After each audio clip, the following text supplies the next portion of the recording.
शासनाने दिलेलं आरक्षण हे महमूदुर रहमान कमिटी, सच्चर अहवाल आणि रंगनाथ मिश्रा कमिशन रिपोर्टच्या आधारे दिलेलं होतं। खऱ्या अर्थाने न्यायमूर्ती रंगनाथ मिश्रांनी 15% आरक्षण देण्याचं आपल्या अहवालामध्ये नमूद केलेलं असताना सुद्धा 5% महाराष्ट्र शासनाने जो अध्यादेश काढून आणि आरक्षण दिलं होतं त्या अध्यादेशाला हायकोर्टामध्ये चॅलेंज करण्यात आलं।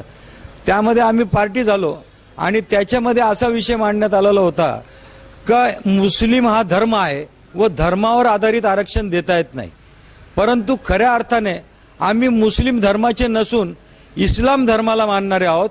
आमचा धर्म इस्लाम आहे, परंतु कागदोपत्री भारतीय उपखंडामध्ये आमचा जो धर्माचा उल्लेख जो आहे तो चुकीच्या पद्धतीने झाला आणि मुस्लिम झाला, म्हणून संपूर्ण भारतामध्ये अशा प्रकारचं एक वातावरण निर्माण झालेलं आहे का आम्ही मुस्लिम धर्माचे आहोत, परंतु खऱ्या अर्थाने मोहम्मद पैगंबरांनी आणि कुराणच्या माध्यमातून आम्ही इस्लाम धर्माचे आहोत।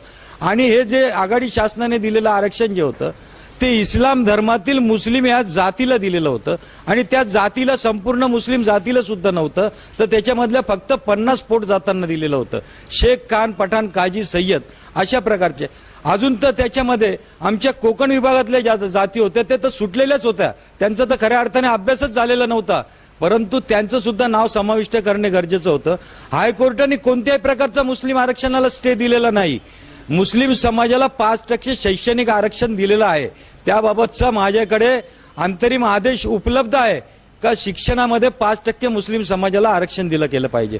आणि कोर्टामध्ये रिमार्क करताना असं सुद्धा सांगितलेलं आहे का मुस्लिम समाजाला मी नोकऱ्यांमध्ये सुद्धा आरक्षण देणार होतो, परंतु सर्वोच्च न्यायालयाच्या 50%च्या इंदिरा साहनी केसमध्ये जे 50%चे एक बाइंडिंग केलेलं आहे, त्यामुळे 50%च्या वर आम्ही नोकऱ्यांमध्ये आरक्षण देऊ शकत नाही, अशी भूमिका मुंबई हायकोर्टाने स्पष्टपणे मांडलेली होती।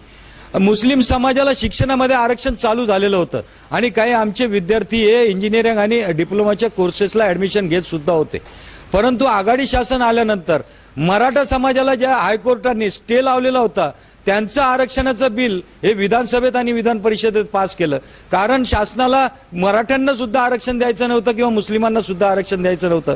अशा प्रकारचं त्यांचं एक मानसिकता या गोष्टीतून लक्षात येते, कारण ज्या मुस्लिम समाजाला कोर्टाने दिलेलं आरक्षण तुम्ही रद्द करता आणि मराठा समाजाला कोर्टाने थांबवलेलं आरक्षण आपण त्याच्यावर विधेयक पास करून घेता। ही विचित्र प्रकारची भूमिका मुख्यमंत्र्यांनी आणि या बीजेपी शासनाने घेतलेली।